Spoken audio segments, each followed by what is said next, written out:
Assalamualaikum warahmatullahi wabarakatuh. Anak-anak kelas 5, selamat bertemu dengan Bu Aminah di pelajaran IPS tema 2 dengan judul jenis usaha ekonomi yang dikelola sendiri dan kelompok. Nanti dalam pertemuan ini Bu Guru akan menjelaskan contoh-contoh jenis usahanya ya. Dan kemudian nanti ada pesan-pesan moral yang anak-anak harus perhatikan ya. Terima kasih. Mari kita lanjutkan ke slide berikutnya. Nah, yang pertama Bu Guru akan jelaskan tentang jenis usaha yang dikelola oleh sendiri. Ini ada contoh yaitu petani. Petani kalian sudah tahu ya. Petani bekerja dengan memanfaatkan sumber daya alam yaitu tanah ya, mengelola tanah, menanam dan kemudian bisa menghasilkan hasil panennya ya, sehingga petani mendapatkan penghasilan setelah menjual hasil panen. Dan juga kalau kita ketahui di Indonesia ini sebagai negara agraris ya, yaitu karena para penduduknya bermata pencaharian sebagai petani. Baik di daratan rendah ya, atau dataran rendah, itu petani biasanya menanam padi dan palawija. Dan kemudian kalau di dataran tinggi, daerah pegunungan dengan cuaca suhu yang cukup dingin, sejuk, sehingga biasanya menanam sayur dan buah-buahan. Oleh karena itu, kebanyakan mereka melaksanakan jenis usaha ini secara perorangan ya. Memang ada orang-orang yang memiliki tanah yang luas sehingga dia harus mempekerjakan banyak pegawainya, karyawan, yaitu bisa juga tetangga-tetangga sekitar ya. Dan mereka akan membayar upahnya. Namun di sini jenis usaha yang ditekankan adalah perorangan. Kita lanjutkan. Contoh yang jenis perorangan ya, yaitu peternak. Peternak apa? Orang yang pekerjaannya beternak ya. Nah, di sini dibedakan hewan ternak ada 3. Ternak besar, contohnya sapi, kerbau, kuda, dan ternak kecil, kambing, kelinci, domba juga bisa. Kemudian ternak unggas ya, ayam, bebek, burung puyuh, kalkun ya, dan sebagainya. Kemudian kalau kita ketahui hewan ternak dibudidayakan itu untuk apa? Untuk diambil hasilnya, misalnya daging, telur, susu ya. Jadi ada beberapa para peternak ya, ayam ya, itu yang pedaging. Artinya ayam itu dikembangbiakkan untuk diambil dagingnya.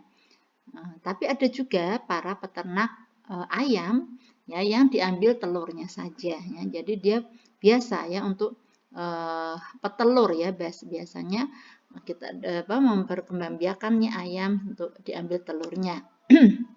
Yang ketiga, usaha yang dilakukan oleh perorangan, contohnya pedagang, yaitu orang yang pekerjaannya melakukan jual beli.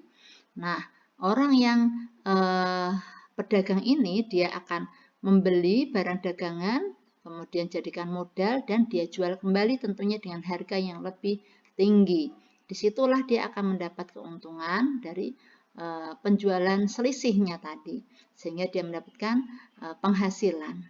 Nah, kalau kita ketahui, para pedagang biasanya mempunyai tempat yang khusus ya, mereka bertemu di pasar ya, sehingga pasar adalah tempat bertemunya penjual dan pembeli.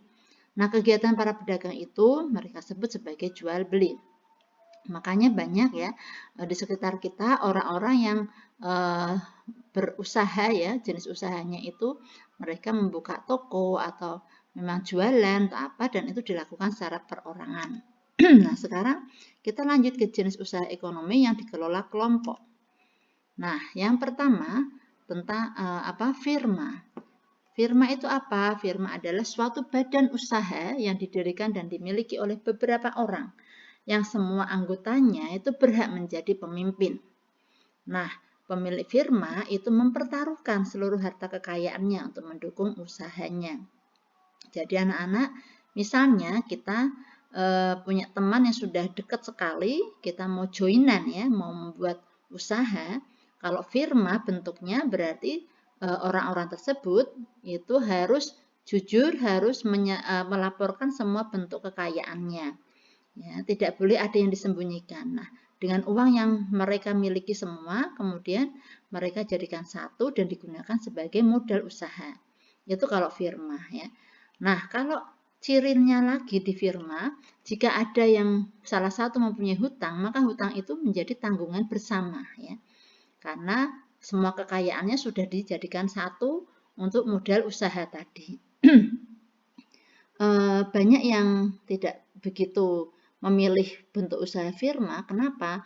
Karena ya khawatirnya itu ada salah satu dari anggota yang memang tidak mau terus terang dengan harta kekayaannya.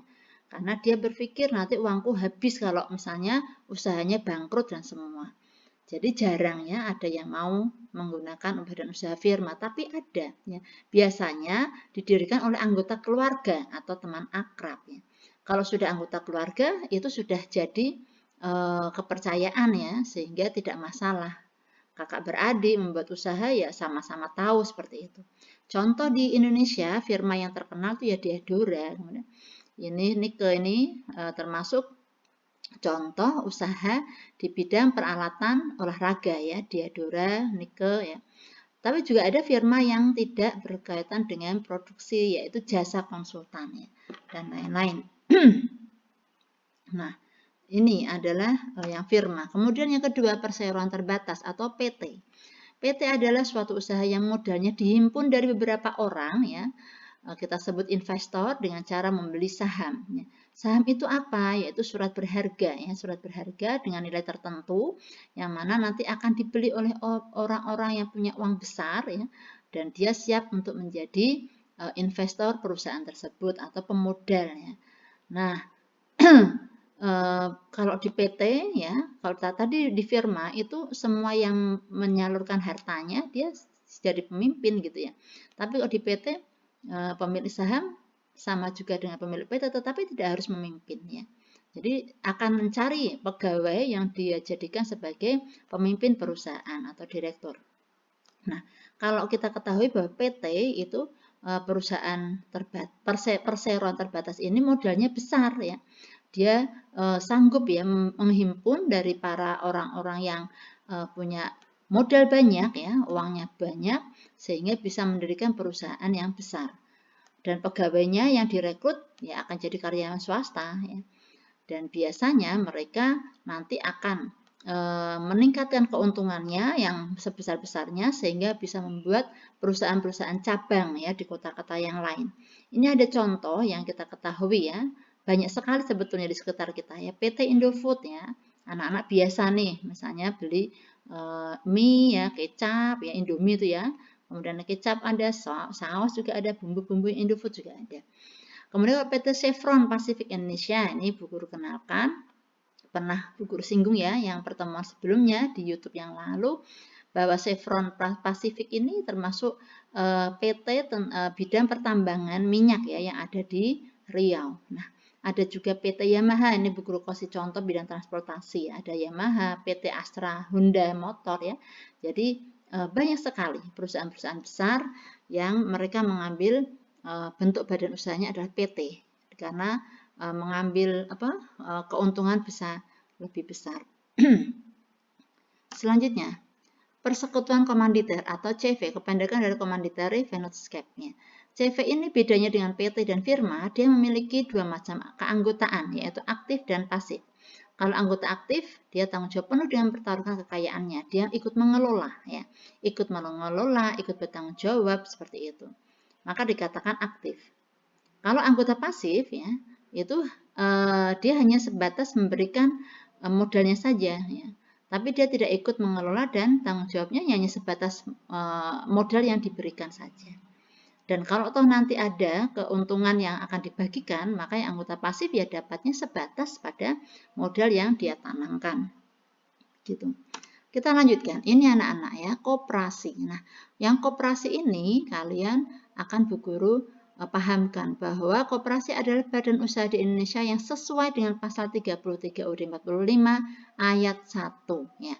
Nah, ini sejak dulu kala ya didirikan oleh Bapak Muhammad Hatta sehingga dia disebut Bapak Koperasi Indonesia. karena mendasarkan pada usaha bersama berasas kekeluargaan, jadi tidak mengejar keuntungan. Pemerintah ya waktu itu melihat kondisi masyarakat Indonesia masih butuh ya bantuan dan sebagainya, sehingga bentuk badan usaha yang sangat tepat ya dan mendukung untuk bisa meningkatkan kebersamaan, saling membantu ya, itu ya koperasi ini. Karena jika ada anggota koperasi yang kekurangan akan dibantu ya. Kemudian kalau ada yang punya hutang banyak juga akan dibantu dengan koperasi simpan pinjam ya. Jadi intinya sangat memperhatikan kesejahteraan anggotanya. Itu yang koperasi. Coba bayangkan ya, kalau negara Indonesia sejak dulu tidak dikenalkan koperasi, langsung pada mendirikan CV, firma, PT, itu nanti ya akan merugikan masyarakat secara umum ya. Bagi orang yang miskin akan tambah miskin, orang yang kaya semakin kaya. Nah, begitu. Makanya koperasi ini sangat tepat ya, sangat cocok sekali untuk masyarakat Indonesia. Meskipun sekarang ini harus dibantu oleh pemerintah agar koperasi semakin maju dan berkembang. Selanjutnya, Bu Guru ingatkan kembali tentang jenis-jenis kegiatan ekonomi. Ada 3, produksi, distribusi, konsumsi. Insya Allah anak-anak sudah paham ya. Bisa dibaca di poin ini. Kalau produksi menghasilkan barang, pelakunya disebut produsen, ya, mendapat uang dari hasil penjualan produknya. Kalau distribusi, menyalurkan barang dari produsen ke konsumen melalui jual beli. Pelakunya disebut distributor, mendapatkan uang dari hasil penjualannya ke konsumen. Kalau konsumsi, menggunakan atau memakai barang untuk memenuhi kebutuhan. Pelakunya disebut konsumen. Ya. Konsumen mengeluarkan uang untuk mendapatkan barang guna memenuhi kebutuhannya. Nah, anak-anak, dari kegiatan ekonomi yang sudah kita bahas pekan-pekan kemarin, kemudian juga jenis-jenis usaha baik yang kelompok maupun yang perorangan, di sini Bu Guru akan menutup materi ini dengan pesan yang harus diingat. Nah, apa itu pesannya? Yaitu menghargai usaha ekonomi orang lain ya.